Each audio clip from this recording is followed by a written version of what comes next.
Welcome to this talk, The Psychology of Healing. And where did I meet David? Well, right at the beginning of the pandemic, and I was struggling in that first year, 2020, like many of us, I'm sure, of this strong opposing views, split families, split friends of old, years old friends, not seeing eye to eye, and a difference of opinion, as we all know, whichever side you were on or whatever you thought about it. And I came across David's website and came across his work, and I thought, oh my gosh, everybody's going to know.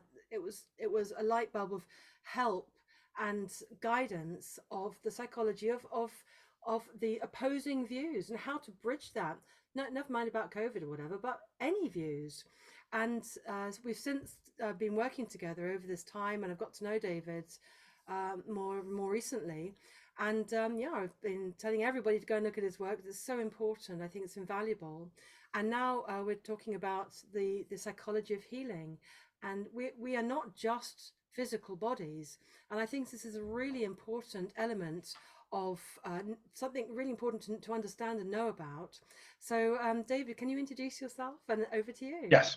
Hello. Thank you, Althea. So I have been studying psychology, the mind, the body, perception for about 25 years now. For the last 3 years, I've been studying behavioral science in depth. I think I've probably read every book that I could find on behavioral science. And my conclusions now, compared to what I thought 3 years ago, are very different. And I've updated them. And as a result, I think I have a much better understanding than I did then.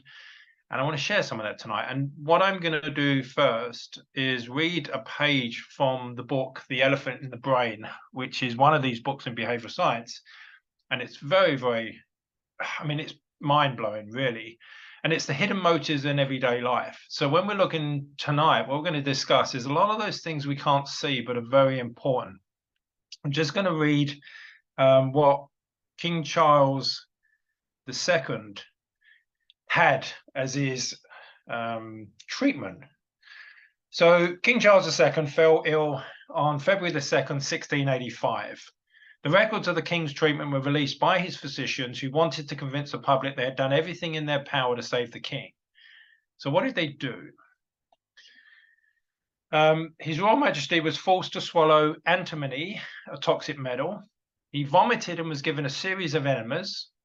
His hair was shaved off, and he had blistering agents applied to his scalp to drive any bad humours downward.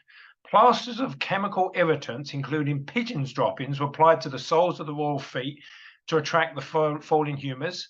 Another 10 ounces of blood was drawn. The king was given white sugar candy to cheer him up, and then prodded with a red-hot poker. He was given 40 drops of ooze from the skull of a man that was never buried, who it was promised had died a most violent death. Finally, crushed stones from the intestines of a goat from East India were forced down the royal throat. Not surprisingly, the king died on February the 6th. But what you'll notice in there, and that's obviously quite shocking, is what's known as a huge amount of conspicuous treatment, conspicuous effort.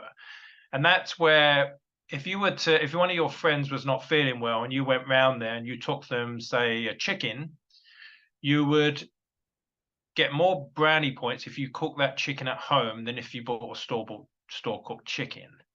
So this is like conspicuous care. That is, what are the hidden, you want your friend to know that you care about them. How functional or practical is the treatment? And a lot of the time, people want elaborate treatments. People want the most expensive, the best, etc. The question is, what is the most appropriate? And I just thought that was so fascinating what the king's treatment was back then. And they were the best at the time. And obviously medicine's come on a huge amount in 400 years, but they were the experts at the time. And I just saw that comment there. Right, so let's get on to the presentation tonight. Right, so I want to share my screen. I think you need to make me host. There we go. Okay. The psychology of healing. Right, well, welcome. As you make yourself comfortable, relax for an interesting evening, just take a moment, be present, take a deep breath, and let's enjoy ourselves. I've been studying, as I mentioned, perception, the mind and the body for 25 years. And really what I've concluded in the last few months has blown me away. And it's really enriched my life enormously. And I want to share a few things with you tonight. So I thought this was a lovely quote. And it's the soul always knows what to do to heal itself. The challenge is to silence the mind. And on that note, a rather amazing story that a guy called Graham Sate told me. And he had traveled the world really meeting loads of health experts and interviewing them, and he wrote a book on it. And even his story was quite amazing because his daughter was in a car accident. She was in a coma, and they were going to switch off the machine. And he went outside and he prayed, and he said, God, please save her. If you bring her back, I'll do anything. I'll change my career and I'll do for the greater good. Up to that point, he was in retail. Anyway, his daughter came out of the coma and recovered fully. And he goes, okay, I've got to fulfill my part of the bargain. So he then dedicated his life. He's now in sustainable farming, and he does a lot of good things. And he told me this story, which was really quite mind blowing. There was a little girl, and she had this behavior where she would go into the garden. She would pretty much put honey in her mouth. She would lay on the ground, and she'd let ants crawl into her mouth. And the parents were very disturbed by this. And, she kept doing it time and time again. And they would do all sorts of things to stop her, tell her and everything. But she would just try and escape and find a way to do this. And they were giving her psychological evaluations, many treatments. And then finally, one doctor said, hang on a minute. Is she doing this for a reason that we don't understand? And then when he looked into it at a deeper level, he looked into what the ant's skin was made up of, and he noticed that there was an enzyme that was also present and needed in the body.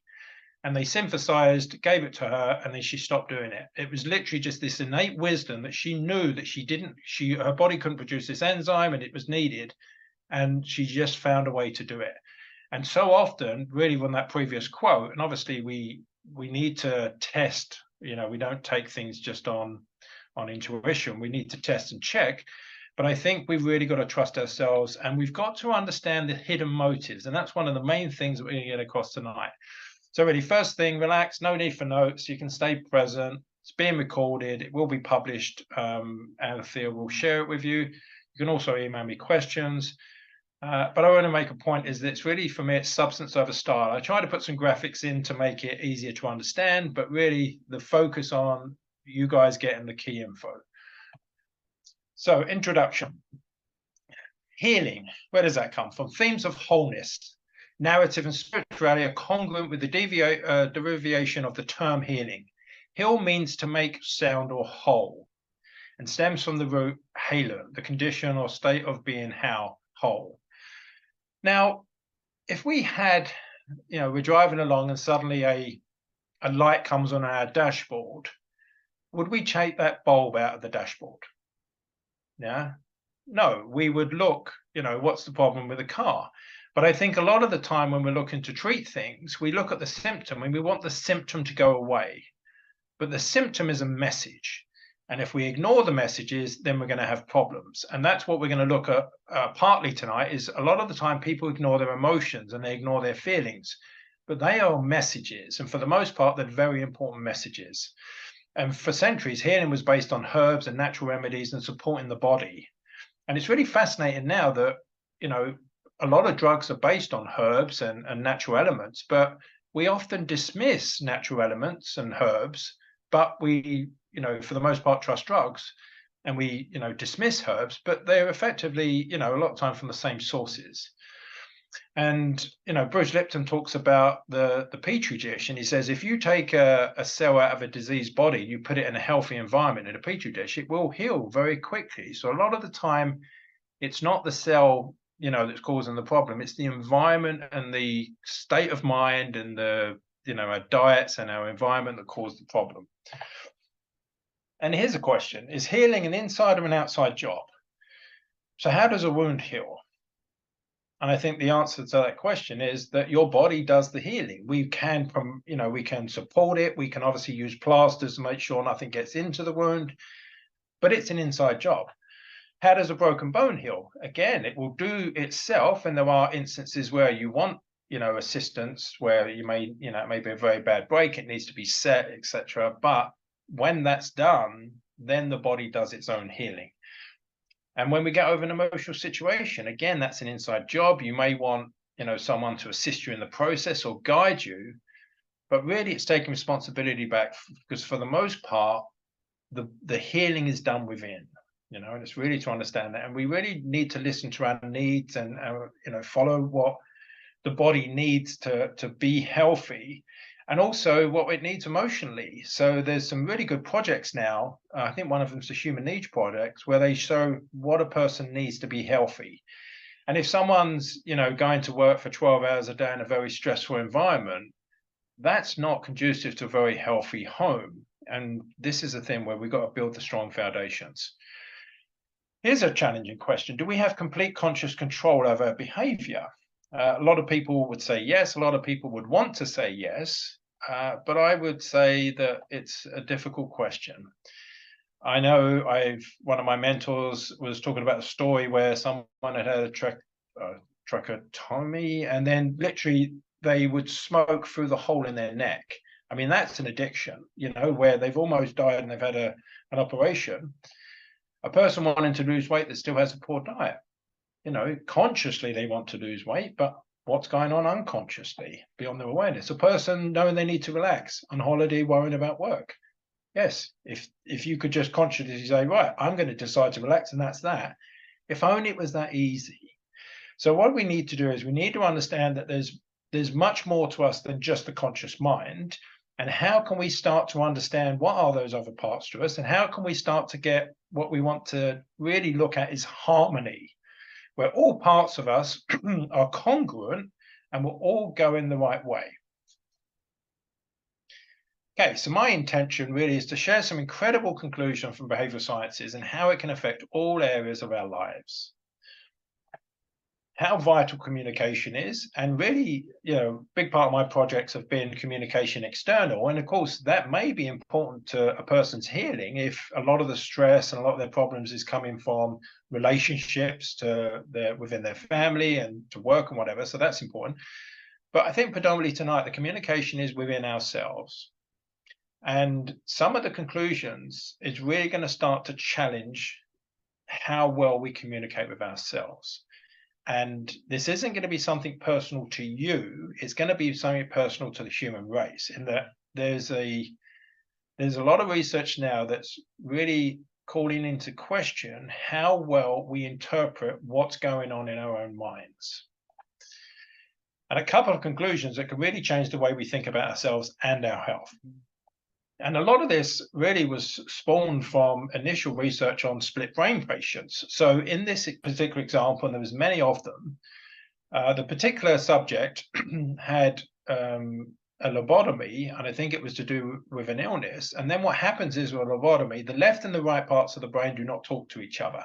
Now they fulfill different functions. The left brain, predominantly, if you're right-handed, will be language, and the right side will be many other things creatively. So if they put a saucepan, on the right side of the brain, the person could say saucepan. But when they would put it on the right side, the person literally, on the right side, the person could language it. But if they put it on the left side, the person wouldn't be able to know that it was a saucepan. But when they were asked to draw it, could draw the saucepan. Now that's incredible, that they know, but they don't know why they know. That makes sense? They could answer the question, but they didn't know linguistically because they couldn't process through the language.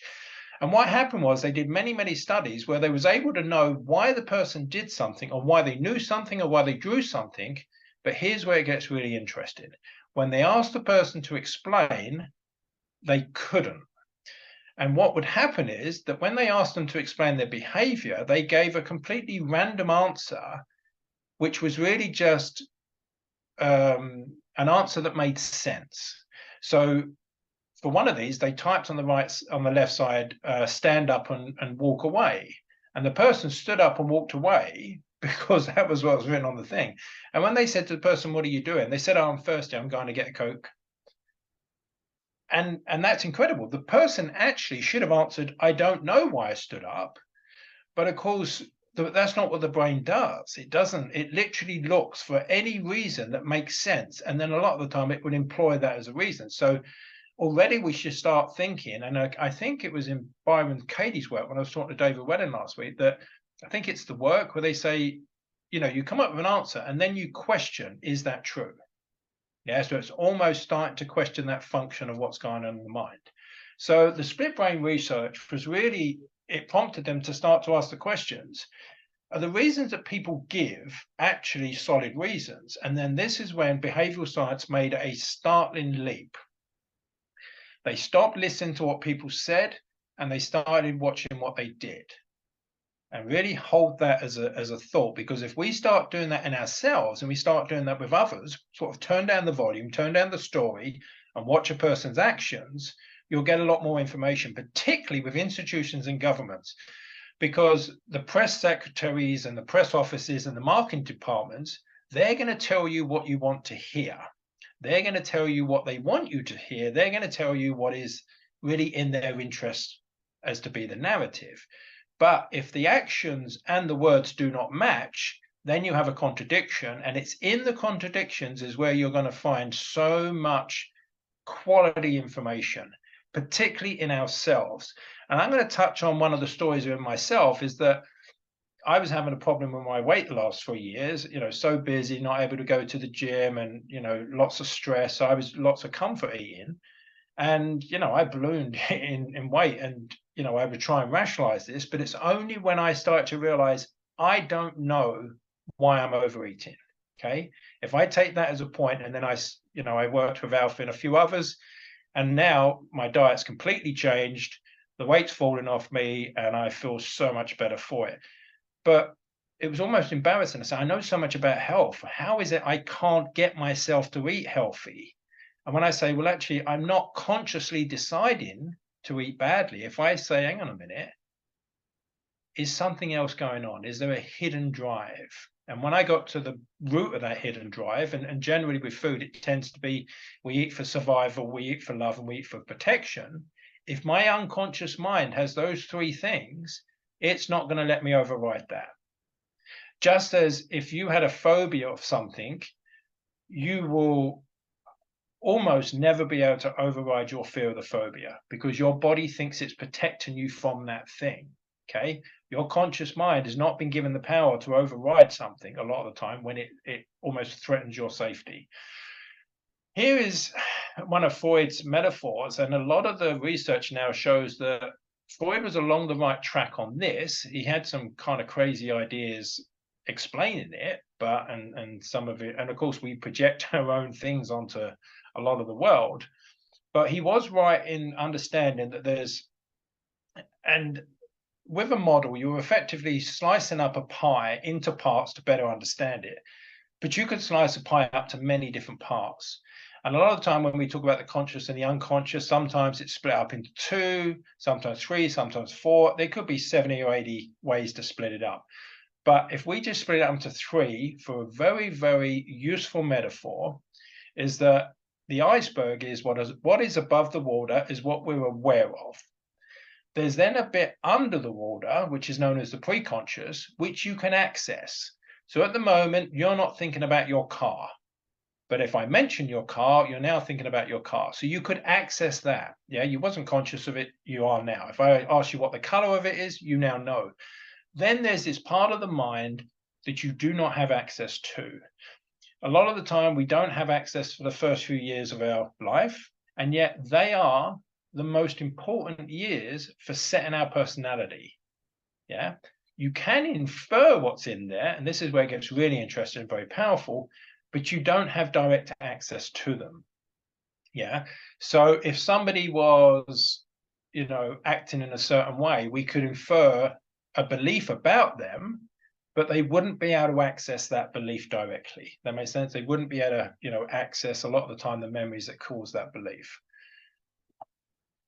What we're going to do now is really look at decisions. And I think one of the things is that one of the illusions that's going to be very challenging us to start to observe is how much control do we have in decisions? So are we consciously making decisions, or are we actually a lot of the time becoming conscious of decisions?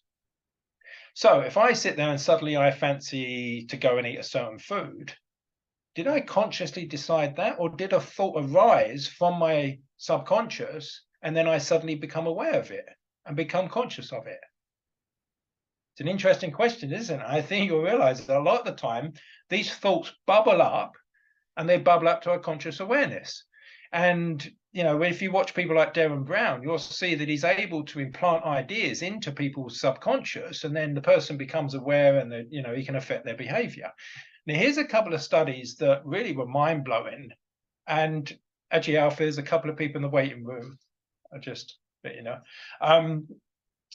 Now, a couple of studies which are really mind-blowing. So let's look at the study on the left. So they were determining what were the factors that allowed them to decide how people chose which detergent they bought. So what they did was they gave people 3 different detergents and they asked them to assess them. One was in a nice blue box with some yellow writing, another one in a different box, another one in a red box. And then what they did was they asked people to assess them. People come back a few weeks later and they said, oh, well, this one, it cleans the clothes better. This one, I prefer the smell. This one, et cetera, et cetera. What they didn't tell the people was the detergent was the same in all of the boxes. Okay. What they had done is they had preferred one of the boxes, and then they had attributed all these reasons why they preferred that one, but none of it was true because the detergent was the same. Okay, they did a similar study with pantyhose, and they had these 3 different types. They gave presumably ladies, I don't know about nowadays, but then people would try these things, and then they would come back and they say, actually, we prefer this one. And then they would say, oh, this one feels softer, it's more, and they gave all these various reasons why. What the researchers didn't tell them is that they were all the same, but they had different scents. They put different smells onto each of the pantyhose. So in fact, the reason that someone preferred one over the other was that they smelt better. See what's going on? There is a reason why someone's chose that, but they don't know that reason. Okay, now this is mind-blowing when you really think about this. If we were to put our rationalizations to one side and we were to test, if we could set up studies like this on all of our various decisions, we would actually be able to arrive at very accurate conclusions about why we do things. And that's what the social scientists have managed to do. They've become very clever at setting up these very elaborate studies to determine why someone actually chooses something. So this is why behavioral science is becoming so powerful, because they know why you're deciding it, but you don't, because we actually are attributing the wrong reason to why we're choosing something, but we have no idea that that's going on. Once the people with the detergents had chosen it was because it was, it cleaned it better or it had a better smell or whatever, that was an answer that they didn't question. And that is what's so powerful about this. So if we can get to know ourselves much better, we can get to understand why we do things, we can actually, live so much of a richer and more understanding of ourselves, particularly with other people as well. And this is a lot of the time on the project why we've built these models in understanding decision pathways. So I'm just going to show you a very basic use of this, and it's effectively saying, right, if I've got 2 options, just a binary decision, I've got healing habits and I've got a pathway, a series of thinking that takes me down that pathway, and I've got forces and drives that drive me down there. Remember, we don't have access to those drives. We can feel the forces because they're emotions and feelings, and a lot of the time we can infer the drives from those. Okay, we've then got like not healing, so that would be like a bad habit. Say And I don't really want to condemn any behavior. If you want to smoke, it's your choice. If you want to drink alcohol, it's your choice. If you decide that you don't want to do those things, that's when you then start to want to look at this. But it really is about, having the choices. I would say to question whether you really do want to do those things. Because when you look at something like smoking, predominantly, it's hidden motives. So a lot of the time people will think, they won't really know why they smoke. They know why they would want to quit, but a lot of the time people smoke because they, when they were 14, it was cool to be part of the gang and they felt like it was a friend. And there's all these hidden motives for doing that behavior. So effectively, a simple decision pathway is either I go down pathway A or pathway B. Now, if I consciously decide, so look at me with the food, I was like saying, okay, well, I've piled on the pounds. I want to eat well. So I consciously say I want to eat well. Yeah. So if I was to look the next day and say, did I manage that? For 100 days, it was no. At some point, I had to say, hang on a minute. This isn't me consciously having control over this. Something else is going on. I have the intention. If I don't do it, it's very easy to rationalize why I haven't done it. Oh, I was too busy, or et cetera, et cetera. But if I was to use that, remember those two studies, if I was to call bullshit on that, was I really too busy? Like if I've gone to a restaurant and I've ordered something unhealthy, why didn't I order the healthiest thing on the menu? See, so it's not busy. Yeah. And this is the thing, when you start being really honest with yourself, don't be critical and don't be, nasty to yourself, but really start to get curious. And then, of course, we understand that there's forces at play on our decisions. Now, I say, make whatever decisions you want, but if you understand why you're just making the decision and you can actually affect those. So my diet now is far better than it was before. And in fact, I enjoy food much, much better than I did. And in fact, I feel, so much better. So it was all positive. But my unconscious mind was overeating. It was eating the wrong things, not for the reasons that I thought. So let's have a look at the drives. Really, these are the things we don't have direct access to, and yet they're the most important things. What we have is 5 basic drivers, and these are our basic needs. And there's many different models of this. So some people will show you 4, 6, 7, whatever, but this seems to be, from all the ones I looked at, the most comprehensive and relatable to the work that I've been doing. And that is that we want to be socially accepted. So if you're with a group of friends and they always want to go to a fast food restaurant 3, 4 times a week, but you don't want to lose that friendship, a lot of the time you're going to feel a pressure to go along to that. We want to be part of groups. Same thing applies. Influence others. We want to protect ourselves, and we want to bond to a partner. So my unconscious mind was, for some reason, seeing junk food as a protection. It had been wired that way, that when we're stressed, we eat junk food. So, of course, having so much stress applied meant that I was just eating so much junk food. And even though I've worked in the health industry and all these things, and that makes it even worse, because then you start getting feeling embarrassing and shame for what you're doing, but you've got to get to the root cause. And when you understand that you're not always in conscious control of this, then you can really start to work with it. And of course, the question about free will comes up, but the amazing thing is that you get far more free will from understanding how your mind works, and you get the ability to code yourself than from pretending that you have all free will in your conscious mind. Okay. And of course, a lot of people, it's trendy to go out and get drunk when you're a teenager, and, who can drink the most and all these things. What if it wasn't that? What if it was the social norm was to have a couple of drinks and have a good dance and have a laugh? What if that was the acceptable norm? You see how that would affect people's behavior? Now, we have to understand how social norms, i.e. what everyone expects people to do and how we look to others, is a real big driver for our behavior. I mean, if it wasn't, we would probably dress completely differently. How many of us, let's say you want to wear a clown outfit, that's your chosen thing. Would you walk down the high street every day wearing a clown outfit? Like, you probably wouldn't. You'd look like a clown for a start. But when you look at something like Ash experiment, and what he did was he gave a very simple question. And in this, the question is the line on the left, which of these A, B, and C matches the line on the left? Obviously, it's clearly C. But what he did was he put 6 people in a room, 5 of them was actors. He got 5 of them to answer B on purpose to see what the 6th person would do. The majority of people answered wrong on purpose, not to stand out. And look how what's been going on in the last few years. If you feel a stress to stand up and stand away from everyone else to stand for truth, that's going to come with a certain amount of stress.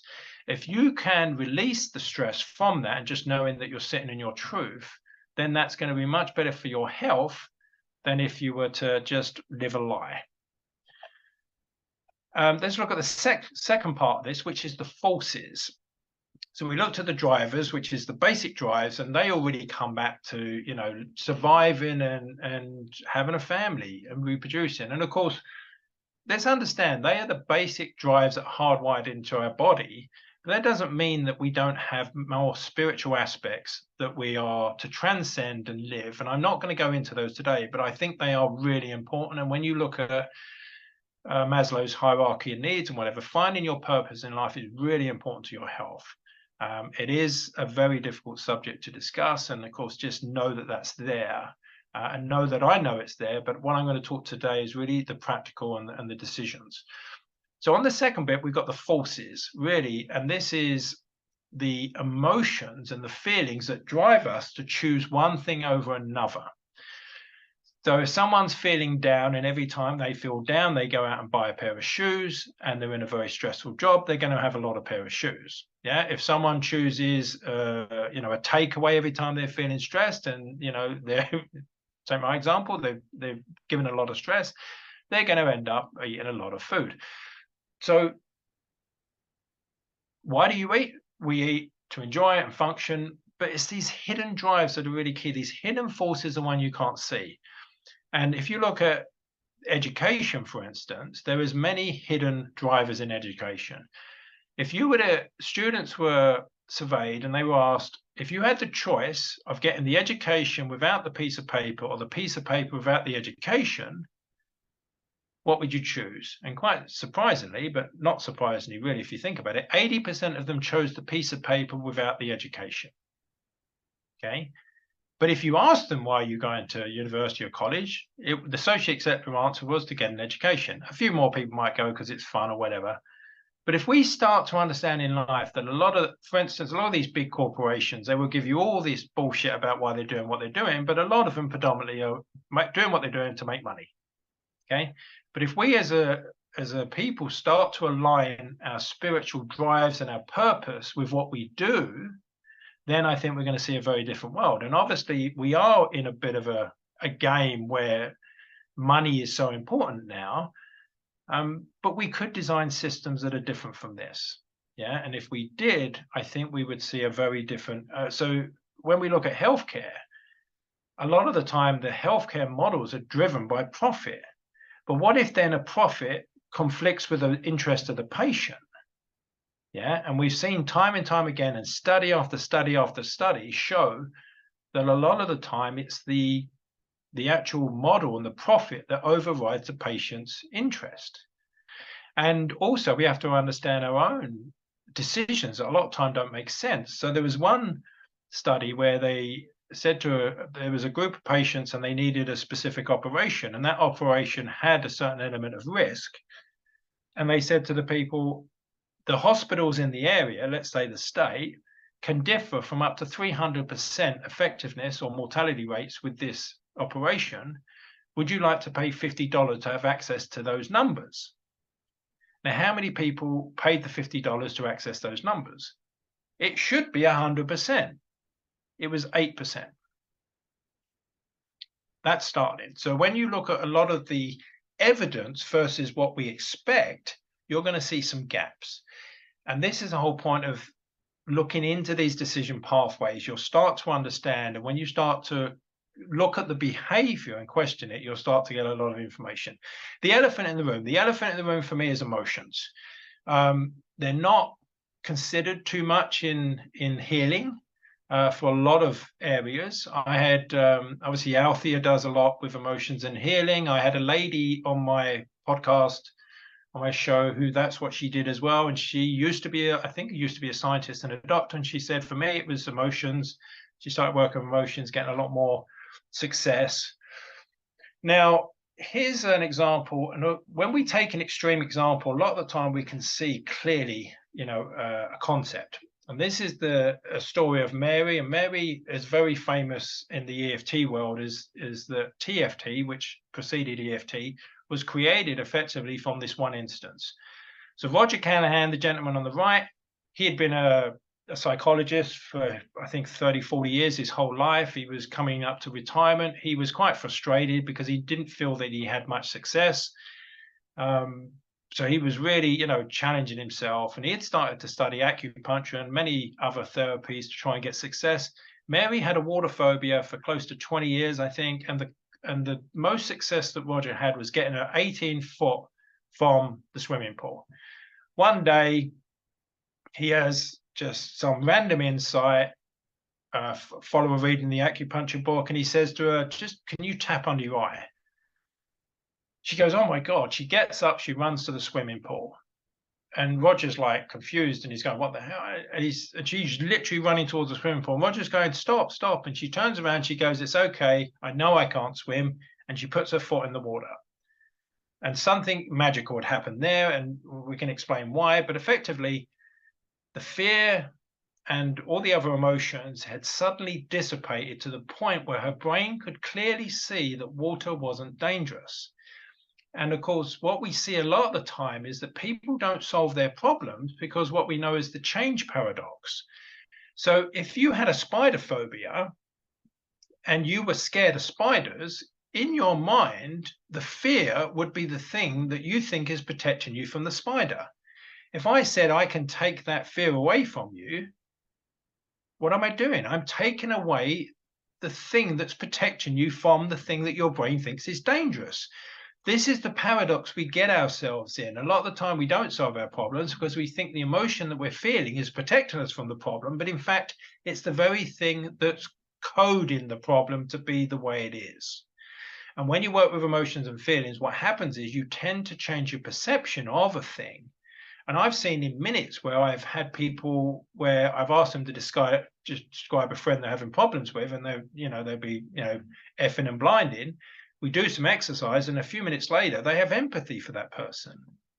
Did the person change in that time frame? No. The emotions cloud our judgments. That's a conclusion that I've come to. So if I have a strong emotion about something, I look to work with the emotion to clear it before I make any decision. Otherwise, my decision is going to be clouded. So one of the greatest things that we can do of ourselves is work with our emotions, connect with our feelings. They are messages. If we're not listening to them, the messages will get louder and louder. And a lot of people that work with emotions and pain will tell you that if you ignore those messages long enough, they will turn into pain. And of course, that's the people's opinion, but it tends to be also is what I would agree to be. But again, that's our opinions. So emotions, really, from a lot of the research, are messages. They're to alert you to safety or opportunity. They're to motivate us to act, and they prepare the body for changes. So if you see a lion, suddenly your rational mind is going to shut down. Your arms and legs are going to get a lot of blood flow, so you can either fight or flight. If it's a lion, I would advise to run. And of course, the thing to understand is we're always moving away from pain and towards pleasure, but that's our perception. So you can move towards pain if your unconscious mind thinks it's pleasurable, and vice versa. And that's, of course, the basis of S&M and a number of other things, that people then derive pleasure from the pain. And of course, that's what happens to them. They've been rewired. If people advertising can advertise something that's not good for you as to being good for you, it doesn't matter that you consciously know that. Your unconscious mind might think it's good and it will move towards it. So just going to touch on communication channel. We do this a lot in our work, is that if you were to draw this out, and it's quite a useful exercise. We have a video on the YouTube channel. You put yourself on the left, you put a person that you're having a problem communicating with, then in the middle, write all the, like, make a picture of the person, and then write all the feelings and emotions you feel about that person. And then on the video, we have some exercises you can do to release these. You will find an amazing thing will happen is that when you process these emotions, you will see that person differently. And this will happen to anything. If you've got it coded that money is bad, it doesn't matter if you consciously want it, your unconscious mind will move away from it. The basics, you know, what Milton Erickson said is that if you imagine a rider and a horse, the rider is the conscious mind, the horse is the unconscious mind. Who decides where you go? A lot of us will say, oh, it's the rider. Anyone that's ridden a horse will tell you that the horse has the say. Yeah, if you're a good rider, you can communicate, you can get it to go where you want, but the horse has the final say. So if the horse has a phobia of money or water or whatever it is, good luck trying to convince your unconscious mind to go there. It won't go there. And then what will likely happen is that you will make excuses because you don't want to say you failed. We don't want to look foolish. If we can call ourselves out, and we can do it in private and be honest with ourselves, then it's one of the best things we can do. If we then look at the driver and the aspects of the mind, so this is the really key part that we want to look at for tonight. So we know that there's emotions, there's feelings, and there's drives that will drive us to want to do one thing over another, but who's driving the bus? We've got the conscious mind, and the conscious mind thinks he's the boss. Yeah. So as I'm speaking tonight, I think that I can consciously will myself to do anything. I think it's fair to start to question that. We've got the gorilla part of the mind. This is the fight or flight. This is when if you question someone the last 3 years and it really driven the safety aspect of them, you would say someone turned into a gorilla very quickly. We have what we know as the map. And this really is to understand that what you think things to be. So if you think that, you know, for instance, some people, I was on Doc Maddox's podcast earlier in the week, and he said, one of his clients said, oh yeah, I have a really healthy breakfast, I have Special K. Okay. I mean, my opinion, Special K is crap. I wouldn't feed it to the dog. Mind you, I like to feed my dog nice food. But if in your map, Special K equals healthy, then that's what your conscious and unconscious mind will move towards. So what you think to be true in the map is really important. The map is so fundamental. We don't interact with reality. We interact with our map of reality. And then finally, we've got the robot, and this is all of our automatic behaviors. But guess what? Both all of us, the conscious mind, the gorilla, and the robot all get its information from the map. And that's what's so key. For the first 2 to 3 years, you do not have access to what's in there. And when you start to work with belief work, and I've been working with belief work for the last 5 or 6 weeks with some assistants, the shit that's in my map has surprised me. Okay. The crap that's in there that I didn't know was in there. But once you start finding out what's in there, then you get the choice. And if you know what to do, there's plenty of books you can read on this. But when you start to rewire yourself, and a lot of time rewiring happens automatically, you can get vastly different results. And of course, this is what I've seen is that now my diet is, I feel so good because of what I'm eating now, and I hope it continues, and time will tell. Something changed in the map, yeah? And the gorilla stopped and the robot stopped. So I'm not resisting. I'm not saying, oh, I mustn't eat this. My body just wants what's good for it now. Yeah, I'm aligned. The robot, the monkey, the person, we're all moving the same way. The changes predominantly will come in the sat nav, i.e. the map. Yeah. So if you imagine you're a car and you've got those 3 people in the car, you're driving, you've got the monkey in the passenger seat and the robot in the back. You've all got a steering wheel, you've all got pedals, and you've all got the emergency brake. The monkey gets first dibs. If anything's safety, the monkey will kick in, and then it's the robot, and then it's you. We understand we can't be in conscious control all the time. If there's an issue, it's likely a faulty connection. Okay, and this slide is just showing 2 brain cells. When they connect together, you've got a connection. Effectively, this equals that. So if I can see myself and I say I'm not worthy, then that's the connection I've made in my mind. And you can imagine what sort of life I would lead if I saw that. I wouldn't often, I might want to deny that's the case, but my behavior will be a much better proof than my thinking about my behavior, because we will so often make excuses to justify our behavior, just as those people with the detergent and the stockings, etc. Because what we do often is we look for an answer that makes us feel good.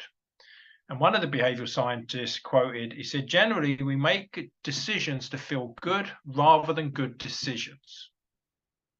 And if we can start to think, actually, I want to make good decisions because I want to have a wonderful, rich life with lots of friends and lots of good things going on, that's what we want to do. We want to understand who's driving the bus, what's driving us to do something. So if standing to authority feels dangerous, what do you think the chances that someone would do it? You can see how you might then get scared and not go up and talk to someone in authority, even if you needed to and they were polite. But then if you were, you're walking away and your friend said it, you might go, oh, I'll do it next time. Or if it was a really good friend, you say, oh, I'd actually felt a bit scared. And then at that particular point, you understand what's going on. Here's the key, and here's what's really fundamental. The emotion is the glue for the connection. So the fact with water equals danger, it was the fear and other emotions that kept that in play. That's why emotions are messages. They're very important. A lot of the time when you listen to the emotions, you process them, the connections a lot of the time fall away. Some of the things I've seen where I've been in sessions with people helping me recently, and they, we say a belief at the beginning and then we process it and then I say it again, and it doesn't make any sense. And I've seen this time and time again with clients. I had one client where he was just hesitating on a business deal and he just couldn't understand why. When we dug and we dug and we dug, the emotion just come out. He said, I'm stupid. And he started to cry. This was a grown man. Okay. We did the exercises. A few minutes, it must have been 5-10 minutes later. I said, say that again. He said, I'm stupid. And he laughed. The connection had changed. And I don't know, this was in Sydney. And that night I went for a walk on the cliffs and I bumped into this man. And I was like, oh my God. And he said, oh my God. He said, I'm on the way to that meeting. He said, I feel completely different about it now. So his conscious decision to go to the meeting wasn't conscious. He became conscious of the decision. We have to understand that a lot of our behavior is and the interplay between conscious and unconscious is so complex. But if we watch our automatic behaviors and start to be curious about them, it can be so incredible. So just the last part, and for time-wise, we're just going to talk about really what pathway you go down is really affected by the forces. And if you look at during the pandemic, really, they wanted people to comply. So what they had was pathway A was painted with Teflon and pathway B was painted with sludge. So you complied, or many people did, a lot of us didn't. But imagine if the healthy option, you painted that with Teflon. So you made it easy for yourself. And the unhealthy option, or the thing you don't want to do, you made it difficult. And this is what they've noticed. And a lot of the design in cafeterias, in colleges and whatever, if they put the salad before the other food or after, it changes significantly which foods people buy, where they place them. You put chocolate bars by the checkout, I mean, impulse buy or what? So if we think about designing our environment and we make the decisions that we would want to make much easier, then we're going to see differences in our behavior. And if you'll notice this, because this our behavioral science has been used against us, but we can use it for ourselves. If you sign up for a subscription on a website, have you noticed that you can get it done in like 2 or 3 clicks, like seconds? Have you noticed when you try to cancel, it's not quite so easy? That's not an accident. There was even one place where you had to phone up to cancel. And then what do? People don't want to, and then they start quizzing you. A lot of the time with these parking tickets, I mean, there was one where they errored in one of the car parks. I was in there for 5 minutes and it said, oh, you've been in there for 2 days. Here's a fine. Obviously, I told them where to go, but how many people would not want to kick up a fuss and just pay it? See, we're going to understand that the brain wants the path of least resistance. Okay, and when we understand that, we can start to create our environment to work for ourselves. The gap. And this is understanding that gap between what we think is true and what actually is true. And just as a touch on it, 80% of people think they're safer than average. That can't be true. And, you know, so the gap really is between perception and reality. This study is just an example that I quote because it's so powerful. It's been replicated time and time again. It's in the book Subliminal by Leonard Mlodinow, I think it is. In the background, they would play French music or German music. When French music was playing, 76% of people bought the French wine. When German music, 73% bought the German wine. Now, when people were quizzed what affected their decision, they said they just fancied French or German wine. When they were prompted, did the music have anything to do with it? They said, oh, I didn't notice, but they denied it had anything to do with it. Now, if this study's been run time and time again, we can objectively say the music had an effect. The people were just not aware. You see that? Where it's not popped up to, you know, an idea was popped up to consciousness. You might think, oh, I fancy this. You might not know why you fancy that. And this is the thing to understand, that I think a lot of the time we need to say, I don't know. So The Elephant in the Brain, I said, is one of the books that I think is fantastic. And the authors seem to be pretty ethical from what I can see. They're pointing out, you know, some pretty big things, and they want changes, because what happens is that the elephant in the brain applies to all of us as humans, or, you know, living, breathing men and women, if we look at from that aspect. But when you think about institutions come from, you know, men and women. So they are just amplifications of the issues that are in the people, in the human brain. And I know from a lot of the research that 65% of people are actually can have their moral compass corrupted. And of course, a lot of these people end up in corporations, because under 4 conditions is where 65% of people can be corrupted. And a lot of corporations have those 4 conditions met. So until we change the nature of our corporations or understand this information and account for it, we're not going to see a lot of difference. And in this book, this was one of the quotes. In this ingenious and persuasive book, Simler and Hanson mischievously reveal that much of our behavior is social consumption. We make decisions that make us look good, rather than good decisions. And that really is key. A lot of the time people are, you know, doing things like when a lot of people, when they want to buy the best car or the best medical treatment, is that really what they want? Or are they just wanting to show to others that's what they did? One of the things we want to do is give the press secretary a break. This is the conclusion, that we have a part of our mind that is really just justifying our behavior. It's making us look good. If we're on a first date, it's going to highlight all of our good things, you know, ignore our not so good things. But when we're doing work internally, let's just give the press secretary a break. So let's just look at things objectively, as honestly as we can. You know, this quote was very powerful. To counter the overwhelming influence of the inner press secretary, we should invite a small crowd of cognitively diverse, good-natured skeptics to the table, where we might find, as the saying goes, 2 heads are really better than 1. On my project, I have a lot of people, and I literally say to them, I don't know my blind spots. Please point out if you see them. Yeah, because I'm going to try and fool myself. I'm going to try and present myself in the best light. I'm not going to tell everyone about all the skeletons and all those things, because we don't do that as humans. But if I can do that in a safe environment, in a safe space internally, then I can get some really good quality information. And I think it was a very powerful quote. It said, there's 2 reasons to do anything: the good reason and the real reason. Yeah. And we need to know the real reason, not the one that we think is the good. And if you said to someone the last 3 years, why did you do X, Y, Z of any of those policies?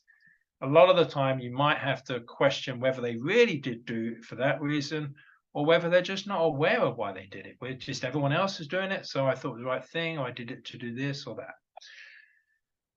Here's just a case study of someone I worked with in Sydney. It was a lawyer. Lawyers in Sydney are very interesting. They're overworked. And in this lawyer's words, We don't do emotions. We've managed to sort those out. Okay, so this particular lawyer was very one of these high-powered lawyers. His son was one of my clients. His son said to me, "Can you do a session with my father? His blood pressure's through the roof." So I did a few exercises with him. I tried to get his father to tell me where he was feeling stressed. He was completely cut off from his feelings and his emotions. But we still did the exercises. His father claimed to feel no different, but then his blood pressure dropped back to normal. His father had no connection to how he felt, really. So he had no guide, he had no compass, but it still worked. And this is one of the things, one of the terms that we've coined now, which is we effectively need to become our own blindfolded mechanic. What do I mean by that? We need to infer what's inside our minds, and it's easier than you think. You look at your own behavior objectively without judging, and then you think, what might cause that? You look to resolve that, you test again, and you go back and forth until you actually act the way you want to act, or you're getting the results you want. It's pretty much just a scientific model. But the key part is to know that you don't have direct access to a lot of the things that you're working with. Someone might say, a lot of the time when you're working with emotions and feelings, suddenly they go and they say, oh, it can't possibly be that. And then the emotion goes and they change their behavior.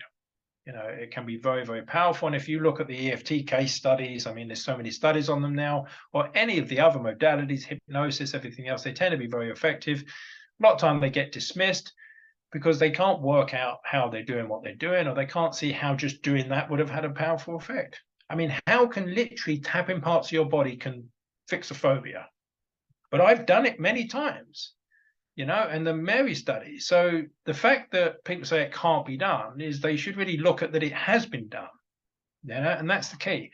And here's just one last point on this. People have only ever come to me for phobia cures when their circumstances change, that they could no longer keep the phobia. So someone an actor got an acting job in LA. He had to get a flight, but he was scared of planes. And a person scared of public speaking, but she got promoted. We generally do not want to fix our problems because we think that the problem itself is justified. So if you're scared of flying, you don't want to fly. So a lot of people won't go and fix that phobia because they don't want to get on a plane. But if the circumstances change and they literally have to, that's at the point a lot of time when you see them. But if you know that, you take that into consideration, you can start really resolving a lot of the fears and problems that you have. I think we are there. So in summary, there's a gap between perception and reality. Closing this gap is important. Aligning our unconscious and conscious minds is key. And resolving our emotions can lift huge burdens from our body. Yeah, so really, if you have strong emotions, you can do lots of different, you can go onto YouTube and find any EFT video. You can buy courses on this, books. You can enlist a practitioner. I think that can be so powerful to do.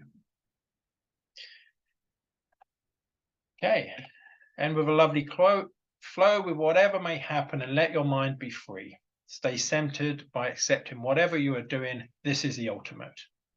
This is one of those Zen quotes, just to be with what is and just flow.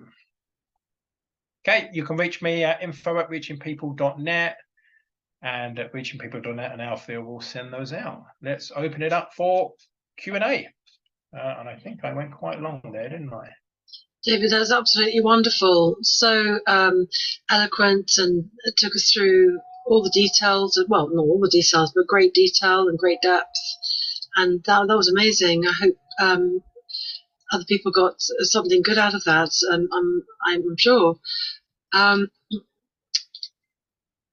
And there is Marina says, really rewarding session, David. Many thanks. I wondered if you could unpack why is it only 8% of folks willing to pay $50 for a better treatment? Doesn't make sense, she says. It doesn't make sense. I think the question is we don't know.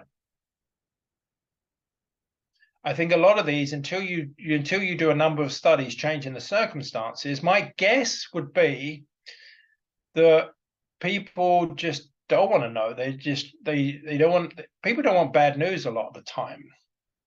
Well, I have to caveat that they love turning on the news for bad news, a bit of an addiction. But when it's personally them, a lot of the time, there's something known as the availability bias, and it's so key, as we generally don't stretch from the information that we have available to us to make our decisions.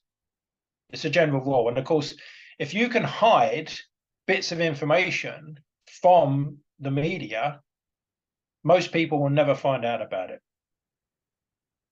There's no traffic jam in the extra mile. I actually have made it my life to always do that, to always seek, where, is that true? But I guess I knew that the media are, they're not there to present objective evidence. They have their own masters that they're serving. But my guess would be a lot of the time people just didn't want to know the answer. Oh, what does EFT stand for? That's emotional freedom technique. If you search in YouTube, you'll get, if you literally search EFT stress, EFT anxiety, EFT overwhelm, there'll be hundreds of videos on any of those. It's a very simple exercise. You just tap on your body as you're thinking, and they've now shown that when you think a thought, you're activating a region of the brain, you're activating the emotions and feelings with that. There's something about tapping parts of the body where it starts to move those. So Nigel, it says question remark. Did you want to unmute and ask? Yeah. Well, anyway, thanks for a great talk, David. I know this is a bit general, but I wonder what you think about Louise Hay's concept that pain is unresolved guilt. Because I kind of sort of get it, but that would imply that virtually every condition that's painful is unresolved guilt. And I know that most people do have unresolved guilt. It seems a little general, but in my healing travels, I know of at least 2 women who've manifested endometriosis out of the guilt of having an affair with their best friend's husband, for example. Yes. So one of the things we have to understand, as I just mentioned, is single cause fallacy. So the human mind thinks that there's a single cause for a problem. And it's usually that there's many causes and many problems. So if you went to a Chinese medicine practitioner, and you had a stomach problem, say 5 people went to a Chinese practitioner, you could expect 5 different treatments. If you went to a Western doctor, a lot of the time you would get 1 treatment for all 5. So what you've got is, if at the starting point, and a lot of my work revolves around this, that the behavior doesn't tell you as much as you need to know, because what you need to do is connect that to the drive. So someone could act a certain way because a completely different reason for someone else. I would agree with Louise that emotions and feelings cause these problems, and she would probably know more about that specific one, because I guess it would be possible, feasible, that they would map to certain things. But I think it would be any different type of emotion or feeling would eventually cause a physical issue. I know of studies where they showed what was known as organ language, that if someone would constantly say that person's a pain in the neck, they would often develop a neck problem. A lot of our language isn't accidental. A lot of our language arises from somewhere. And if you really listen to people's words, you can actually understand what's going on an unconscious level. So someone said to you, I feel torn. What that would usually mean is that they've got 2 ideas that are going different ways. Yeah. So I want to go to Spain, but I also want to go to Italy. So they're torn, they're being torn. But when they say caught between a rock and a hard place, that's 2 going the inwards.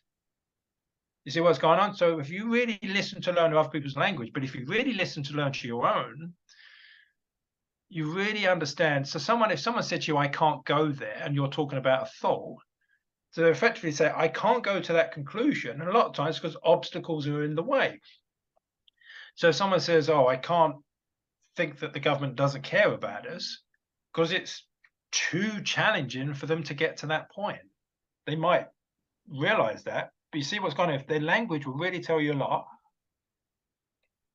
I think, coming back to the original question, I think there is a lot of merit in that people's unresolved emotions and trauma significantly contribute to their well-being. That would be my opinion. And I've seen remarkable things that happen when people work and resolve their emotions and their feelings, because that tends to be underlying. I mean, if you look at what causes illness, and then someone said, and now there's so much data that shows stress causes illness, but what's causing the stress? You know, if you then take that stress off, because stress is really pressure, isn't it? It's pushing, but it's perception. Yeah. I mean, Darren Brown, I watched a Darren Brown video the other day that was remarkable. He'd created this whole elaborate scheme as a con on purpose to show people the power of their own minds. And he said there's this new drug that when you take it, it gets rid of fear. And literally each person he was dealing with, he told them whatever they needed to cure, this is what this drug did. And it was just a sugar pill. You had people that were scared of heights, took this drug, and then they suddenly walked over the bridge. You had people, you know, scared of singing in part. All these people that were scared or had all these different problems, and they disappeared because the power of the mind, because they were looking external. But in fact, it was all just placebo. Now, I think the most incredible thing about placebo is that they don't question what placebo is. It's mind power.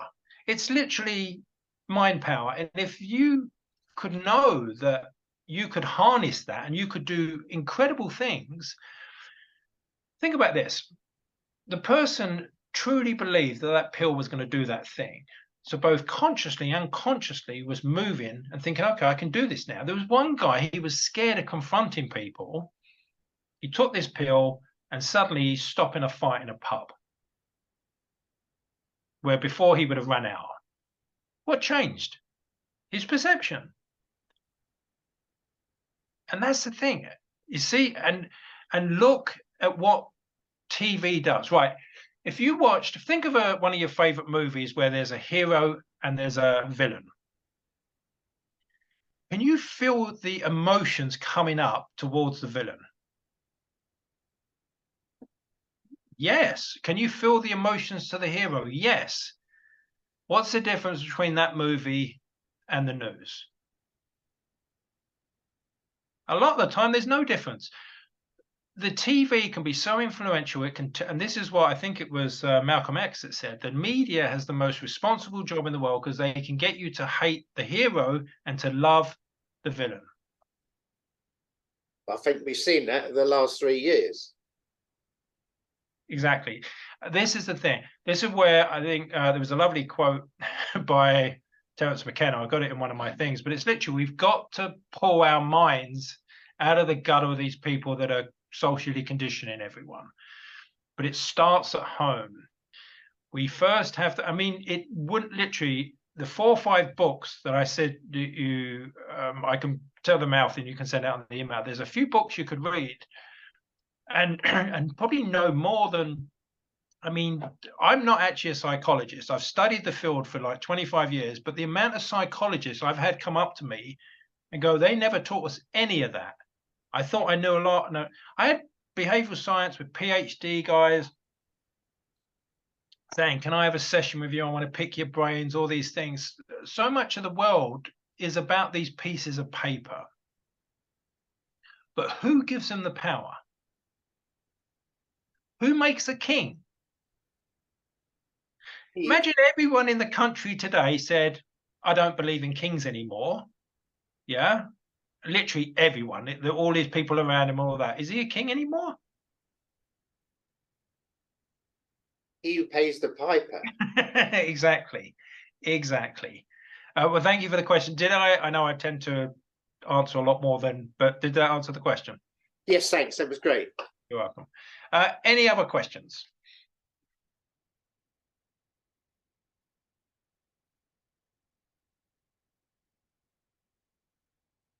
Anyone want to ask a question? You can put, if you don't want to speak, you can type it in the chat.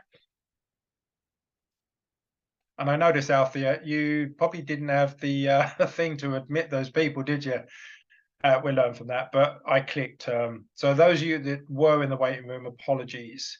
Alpha had made me a host, but I couldn't see you waiting until it popped up on my other screen. It has been recorded though, so you will get a copy of that. Any final? Yeah, absolutely. And David, are you still doing EFT sessions? Because that's one of the ways that I started to connect with you, wasn't it? I came on your evening EFT sessions. Are you still doing those, or is that Rebecca? Yeah, well, we haven't done them for a little while. Rebecca's been tied up with a few other things. They are going to be coming back probably in the new year, but we're also going to run a few workshops if people would like them. Was it just the EFT? I now use a combination of a number of different things. I use a lot of language to look at belief systems. I do sometimes do DFT, but predominantly I don't need to anymore, because there's ways that I think we can resolve the emotions without the person having to experience them again, or you can get them into them pretty strongly in a short space of time. I'd highly recommend buying the Sedona Method book. It's very good at giving you an understanding of certain things. I know that Debbie was on earlier, and you know, there's many different levels to this. I think working with someone, like, I've known a lot of this and I've been working on myself for many years, but the strides I've made in the last few months working with Alfie and a few others is just to say, look, in some parts of my mind I couldn't get to, so I helped, you know, I enlisted other people. But I think it's really your choice. There's many ways you can try it, obviously. I mean, but you know, do it in a safe environment. What I mean by that is have some support. Yeah, I think, you know, EFT is one of the many things that's very useful. We will bring it back. The name of the book again, it was The Sedona Method by Howard Waskin.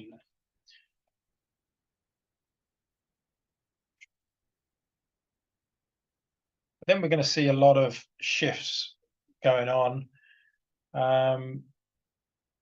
You know, if it's only a light thing, yeah, do it yourself. If you've got the resources and it's something serious, then maybe see a practitioner. But it's really, I think you've got to take a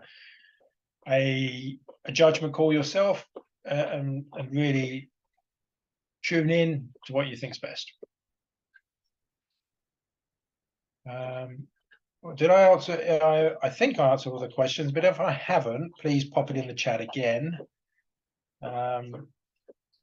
And you will be able to get in contact with David. I'm going to send this recording to everybody, and also how to get in contact with him, and you'll be able to ask him down that route, you know, get in contact and get into his world.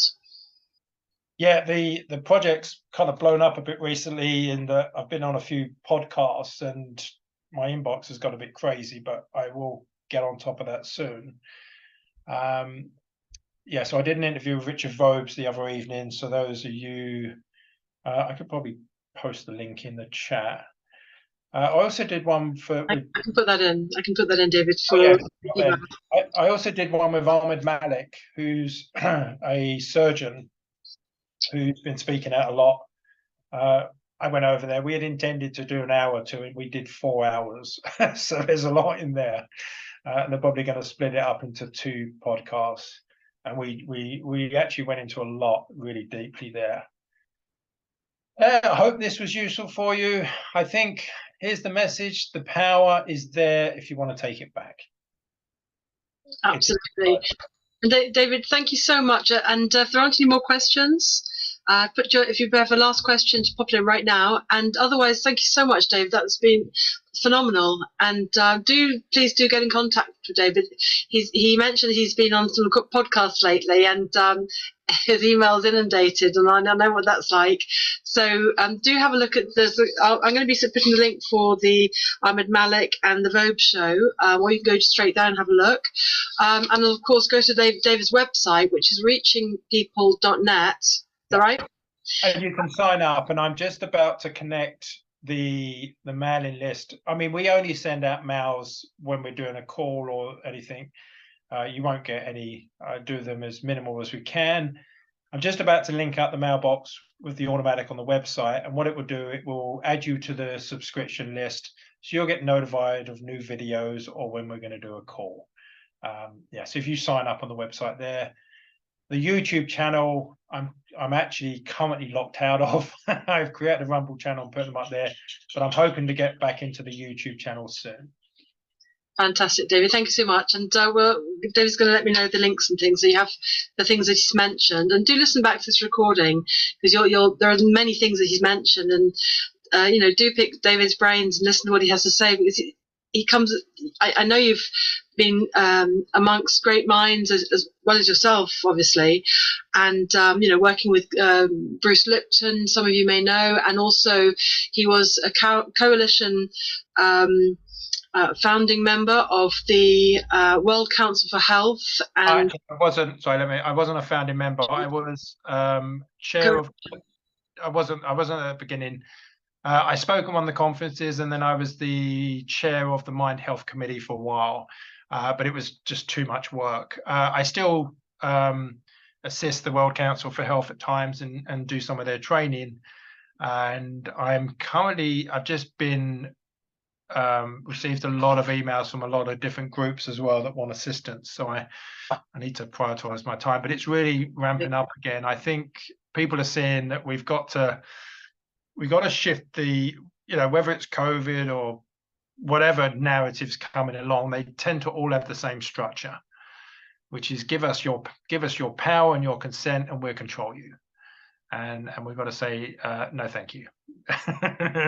Thank you, but no thank you. And if we don't give them our power, they've got no power to do whatever they want to do. And by that, I'm talking about the people that don't have our best interests at heart. There are a lot of people that do. And the challenge is to see the difference between the two. Fantastic, and that goes the same for your pesky feelings, and what drives you in the direction you don't want to be, and underlining what you've been covering in this talk today, David. So, David, if you want to give a last word, I'll leave it over to you. How you want to close the meeting? In the words of Joseph Campbell, follow your bliss. Amazing. Thank you. Thank you so much, everybody, for joining us, and do get in touch with David. And thank you so much, David. It's been absolutely wonderful. Thank you. Thank you all. Take care. Bye now.